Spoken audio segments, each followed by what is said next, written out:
Your father needs to go into assisted living, Claire. I've already looked at 3 facilities. Some of them are actually very nice. My son-in-law's voice came through the bedroom wall like it was made of paper. He's not contributing what we need, and frankly, having a sick old man underfoot is affecting my ability to work from home. I sat on the edge of my bed in the dark and didn't move. My daughter's response came quieter, harder to make out. Something about family. Something about giving it more time. More time? Derek's voice sharpened. He's been here 2 years. 2 years, Claire. I'm done being patient. Either you tell him this week, or I will. A door closed. Then, silence. I set my phone face down on the nightstand. The screen had been showing 9:47 p.m.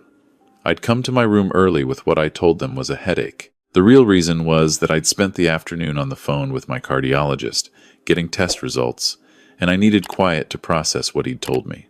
Moderate arterial stiffness, manageable with medication and lifestyle changes. Not a death sentence by a long stretch, but apparently it was enough of a sentence for Derek.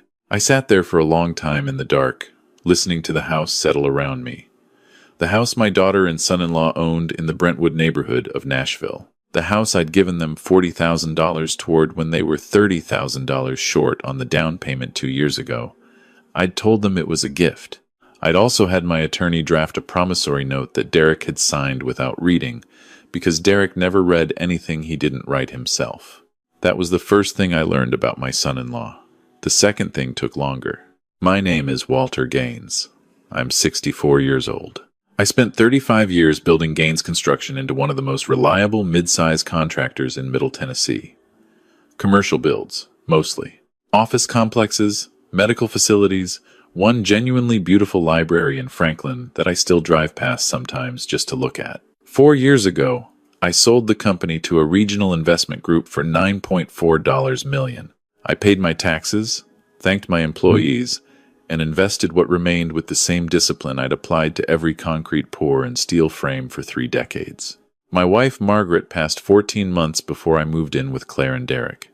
After that, the house we'd shared for 28 years felt less like a home and more like a museum of everything I'd lost. Claire had suggested I move in. She'd seemed genuinely eager then, had set up the guest room herself, bought new curtains.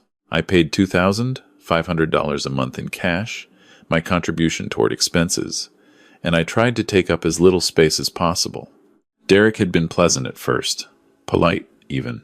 He was a real estate agent, commercial properties, mostly, and we'd had some good conversations early on about the Nashville market, about development trends, about the kind of land plays that made money and the kind that didn't. I'd enjoyed those conversations. I thought we were building something. What I was actually building was a clearer picture of who he was. The morning after I heard them through the wall, I woke at 5 a.m. and sat in my small room doing something I'd become good at over a long career, making decisions before emotion could cloud them. I opened my laptop. My portfolio manager at Cumberland Wealth had sent the monthly statement. The balance sat at $9,847,000, give or take the daily interest. Nearly 10 years of careful growth since the sale. I opened a second tab. Real estate listings in the Green Hills area of Nashville. Single-family homes, gated, private, within reasonable distance of Emma's school and Noah's pediatrician. I searched with the kind of focus I used to bring to a job site. By 6 a.m., I'd bookmarked 6 properties.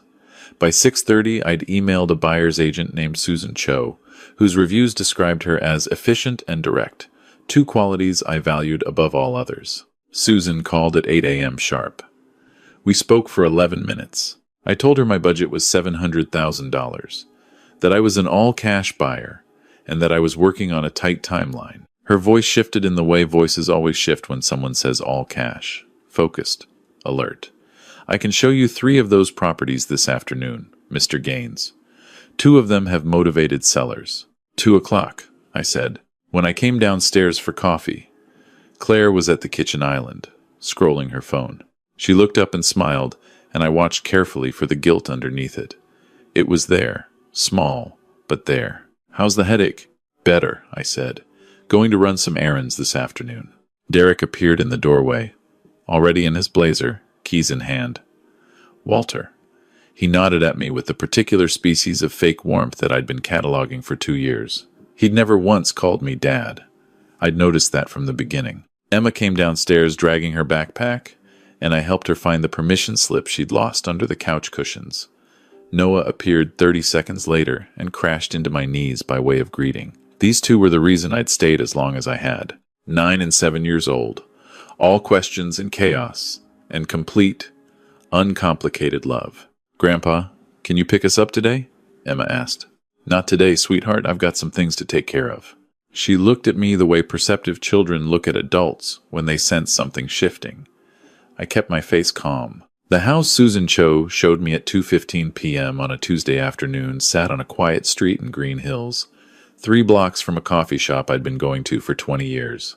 White brick, single-story, professional landscaping, a covered patio that faced west toward a stand of old oak trees, built in 2017. 3 bedrooms, a proper home office with built-in shelving, a kitchen with actual counter space. The sellers had relocated to Denver. The house had been sitting for 3 weeks. I walked through it once, slowly. Looked at the ceiling heights, the natural light, the way the afternoon sun came through the back windows. Thought about mornings with coffee on that patio. Thought about having a space that was mine, entirely mine, without measuring every footstep against someone else's tolerance. "Make them an offer," I told Susan. "Full asking price. Cash." She blinked. "Mr. Gaines, we haven't even—" "I know what I want," I said. "I've been making decisions about buildings my whole life. This one's sound." The closing took 6 days. All cash deals move fast when both parties are motivated. I said nothing to Claire and Derek. I went about my usual routines. I picked Emma and Noah up from school on Thursday because Claire texted asking me to. I made dinner on Friday because I always made dinner on Fridays. I listened to Derek talk about a commercial lease deal he was working on in Midtown and nodded at the appropriate moments. On Sunday evening, I packed. I'd always lived light in that house. Boxes I'd brought 2 years ago, half of them still sealed. It took me 3 hours to consolidate everything into 12 boxes and 2 suitcases. I moved efficiently and without sentiment. I'd learned long ago that buildings were just structures. What mattered was who stood inside them. I set the note on the kitchen island before I went to bed, written by hand on plain paper. "Claire and Derek, I've found my own place and will be out by 9 a.m. I appreciate you opening your home. The envelope beside this note contains this month's contribution.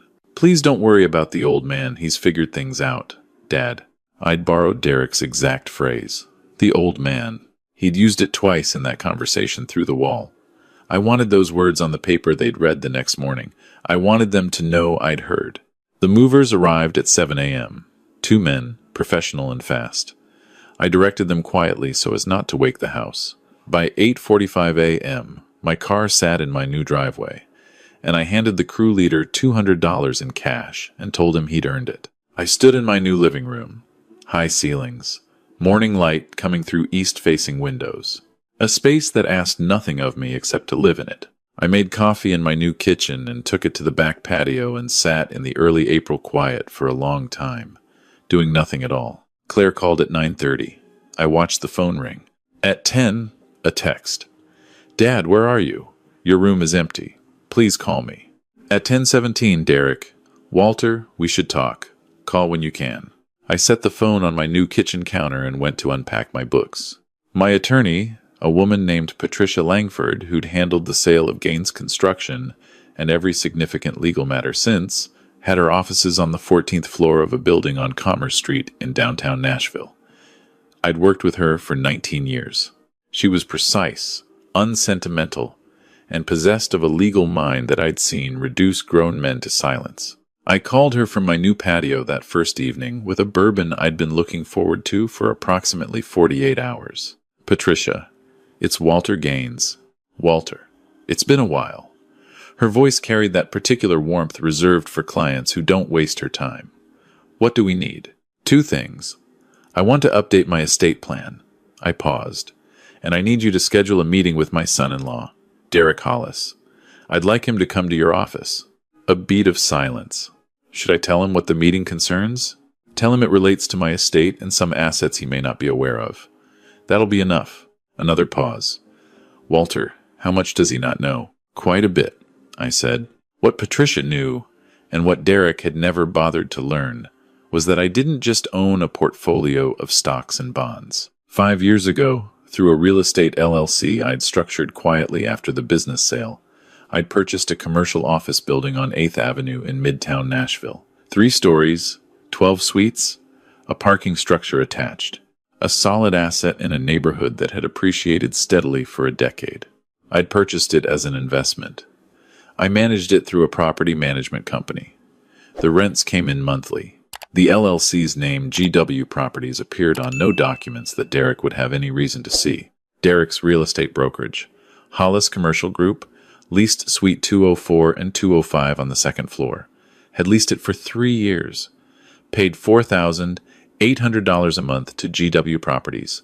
He had been paying his rent to his father-in-law every single month without knowing it. I had never mentioned this, because Derek had never asked. He'd never been curious about what I'd actually built, what I'd actually owned, what the man he called the old man actually knew about commercial real estate in Nashville. He'd been too busy explaining it to me. Patricia scheduled the meeting for the following Thursday. Derek arrived 7 minutes late, which told me he'd thought about being fashionably late and landed on something less than he intended. He wore the blazer he wore to important meetings. I'd seen it often enough to recognize it. He looked slightly tense in the way people look when they're pretending not to be tense. Patricia greeted him with professional neutrality and gestured to the chair across from her desk. "Mr. Hollis, thank you for coming in. I represent Walter Gaines in estate and property matters. He's asked me to make you aware of certain assets as part of his estate review." Derek nodded, arranging his face into calm interest. "Sure, I'm happy to help however I can. Walter's part of our family." The words landed in the room and immediately began to decay. Patricia slid the first document across the desk. My investment portfolio statement. My name at the top. The balance in clear, bold numbers. Derek looked at it. He looked at it for a long time. What is this? Your father-in-law's investment portfolio, Patricia said. Currently valued at approximately $9.8 million. Derek's jaw made a small movement that wasn't quite speech. He sold Gaines Construction 4 years ago, Patricia continued, sliding the closing documents across. For $9.4 million. He's been living modestly and investing the proceeds. But there's a second asset I need to walk you through. She placed the property deed on the desk, the LLC documentation behind it, the lease agreement Suite 204 and 205, Hollis Commercial Group, tenant, GW Properties, landlord. Derek stared at the lease. I know exactly what he saw. His company's name, his signature, 3 years of monthly rent payments, and the name of the LLC that had been receiving those payments. GW Properties is Walter's company, Patricia said. He purchased the 8th Avenue building in 2020. Your brokerage has been his tenant since the building's 3rd year of operation. The room was extremely quiet. That's Derek stopped, restarted. That's my building. The building where my office is. Your father-in-law's building, Patricia said pleasantly. Derek's face went through several expressions in rapid succession. I know this because Patricia described the meeting to me afterward in the precise, observational way she described everything. I want you to know, Patricia continued, that Walter is reconsidering his estate documents in light of recent events. You and Claire were previously designated as primary beneficiaries. That arrangement is under review. He'll be in touch when he's ready to discuss next steps. Derek left the office and sat in his car in the parking garage for 22 minutes. Patricia's window overlooked the structure. She timed it. His first call was to Claire. Patricia heard nothing of that conversation, but the 11 voicemails Derek left me over the following 3 hours told a reasonable story. The first 2 were careful, measured. Walter, let's talk. I think there's been a misunderstanding. The third dropped the pretense. The fourth was an apology of sorts, the kind that apologizes for your reaction rather than for what was done. I deleted them without responding. Claire's messages were different. She called 4 times. The texts came in careful intervals, each one slightly more stripped of performance than the last. Dad. I didn't know he was going to say what he said. I didn't agree with him. Please call me. Then, I'm sorry. I should have said something. I should have stood up for you. Please, Dad. I read hers. I didn't respond to those either. Not yet. The next morning, I drove to my office building on 8th Avenue, parked in the structure, took the elevator to the second floor and stood in the hallway outside. Suites 204 and 205 for a moment. Through the glass door, I could see the open plan of Derek's brokerage, 3 agents at their desks, a whiteboard with listings, a framed logo on the back wall. My tenant. I took the elevator back down and drove home. My property manager, a capable woman named Renee, called that afternoon. Mr. Gaines, I wanted to let you know, Suite 204 and 205 come up for renewal in 4 months. Do you want me to send the standard renewal offer? Hold off on that, I said. I'll let you know. Patricia called 2 days later. Derek has retained an attorney. They're looking at your options for contesting or challenging the estate changes. What did his attorney find? Nothing actionable. You're competent, independent, made all decisions voluntarily. Claire has no claim to a specific inheritance amount under Tennessee law. The promissory note from the down payment is valid and enforceable. There's nothing for them to pull on. What's the note worth now? I heard her keyboard. Principal of $40,000 plus 2 years of interest at 4.5%, approximately $43,600. There's also an acceleration clause, as you know. I know. I watered the plants on my patio and thought about it. What I didn't want was to break them. That distinction mattered to me. What I wanted was for them to understand, truly understand, in the way people only understand through consequence, what they'd been willing to do. They'd looked at a 4-year-old man who had buried his wife, who had given them $40,000 without blinking, who had made himself small in their house for 2 years, and they had decided he was disposable. I wanted them to feel the weight of that decision. The social fallout started without my involvement, which is often how these things go in a city the size of Nashville. Patricia had mentioned the situation to someone in her network carefully, selectively, the way practiced professionals share information. That someone mentioned it at a dinner party in Belle Meade. Within 10 days, the story had enough circulation to develop its own momentum. Derek's professional network was not large enough to absorb it quietly. 3 colleagues mentioned it in indirect ways. A client asked him directly at a showing whether the story about his father-in-law was true. His manager at the regional brokerage called him in for a conversation about reputation management and professional perception. Claire's neighborhood book club dissolved around her. Not dramatically, people were polite in the particular Southern way that makes politeness feel like a verdict. Invitations stopped coming. The group chat went quiet when she posted. She called me on a Saturday morning. I answered this time. Dad. Her voice was thin, exhausted. Can I come see you? Yes, I said. Come alone. She arrived an hour later. I made coffee. We sat at my kitchen table.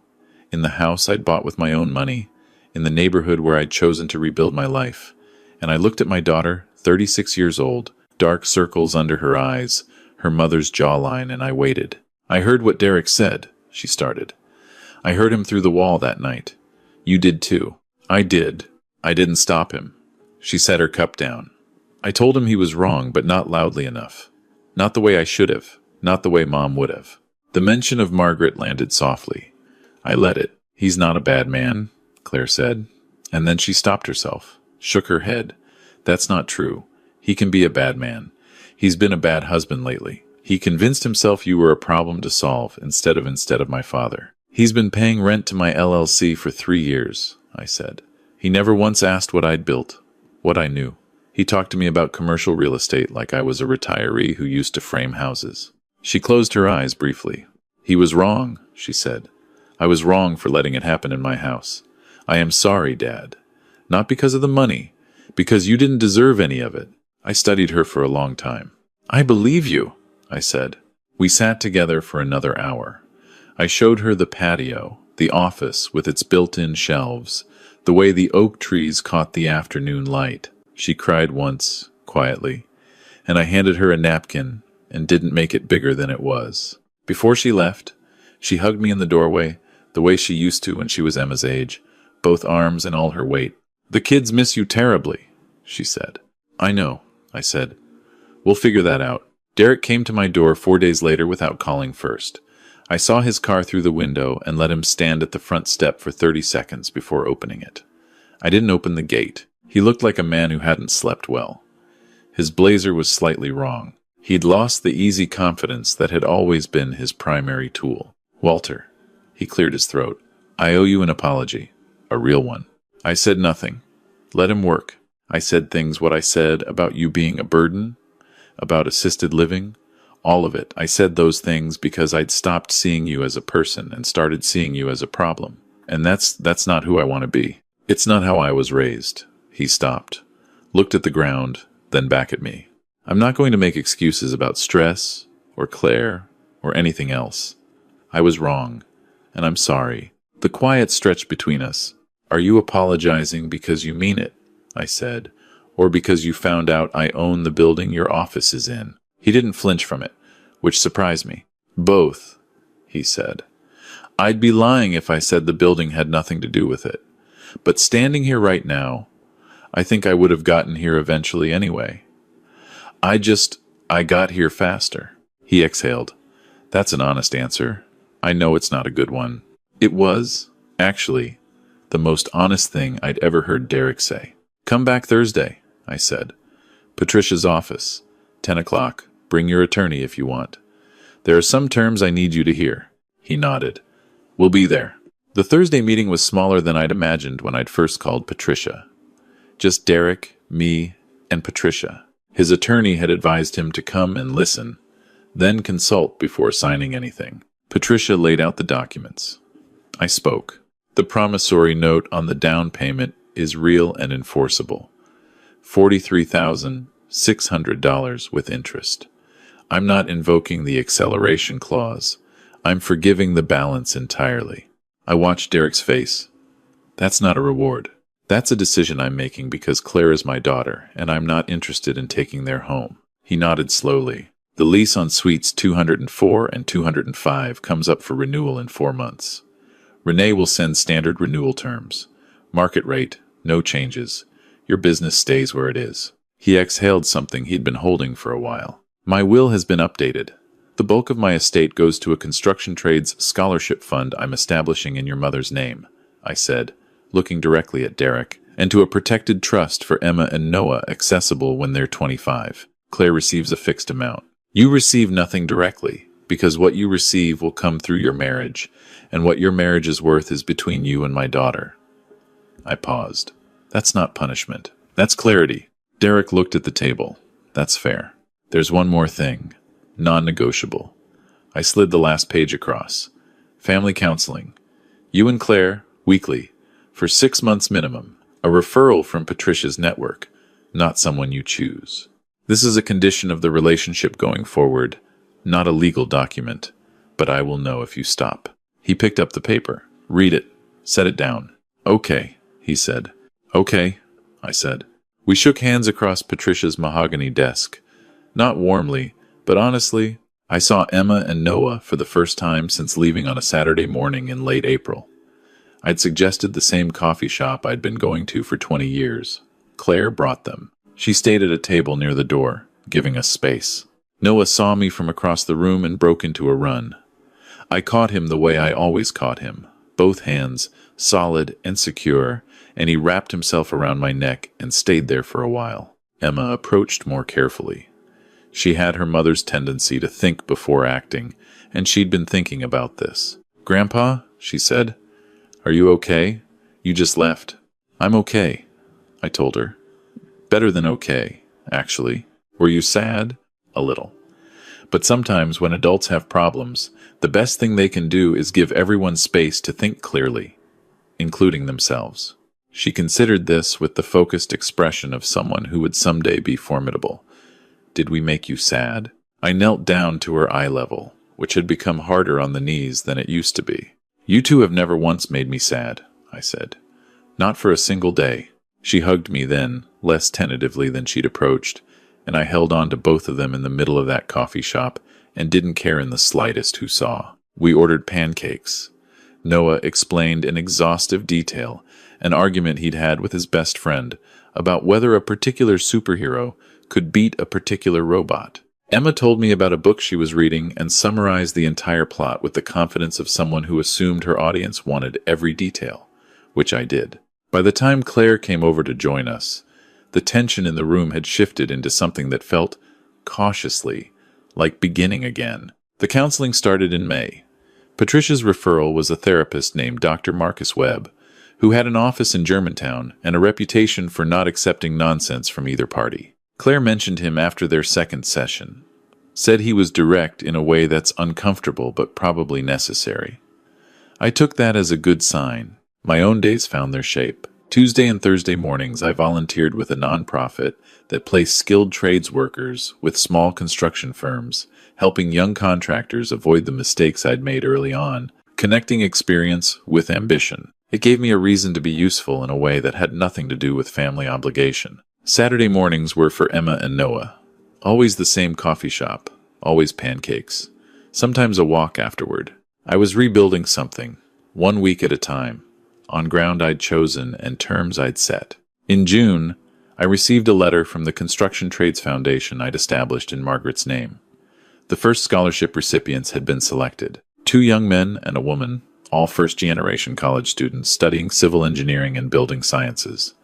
I read their names 3 times, folded the letter, put it in the drawer where I kept the things that mattered. On a Wednesday evening in late summer, I sat on my patio as the sun went down over the oak trees, and I thought about the night I'd sat in the dark in that small room in my daughter's house, listening to a man who didn't know me decide what to do with me. I thought about the lockbox in the closet, the banking app, the decision I'd made before the sun came up. I thought about Margaret, who had always said that the problem with people who assume you have nothing is that they stop looking. I picked up my phone, texted Claire, "Dinner Sunday? My place. I'll cook." 3 dots appeared almost immediately. "We'll be there. All 4 of us." I set the phone down. The air smelled like cut grass and something blooming further down the street. The oak trees were going gold at the edges, the way they always do in Tennessee just before summer admits it's finished. I'd built a business from 1 duplex and a pickup truck. I'd raised a daughter and buried a wife and sold everything I'd made and grown it quietly into something no one who looked at me would have guessed. I'd played the modest old man because I needed to know whether the people around me could love the modest old man. The answer had cost everyone something. But the lesson, I thought, had taken, not a death sentence. The cardiologist had said that. A manageable condition. He'd been talking about my heart. Turns out he was describing most things worth having. If this story moved you, I'd be grateful if you'd hit the like button and subscribe to Pure Revenge Stories for more, and drop a comment telling me where you're watching from. I read every single one.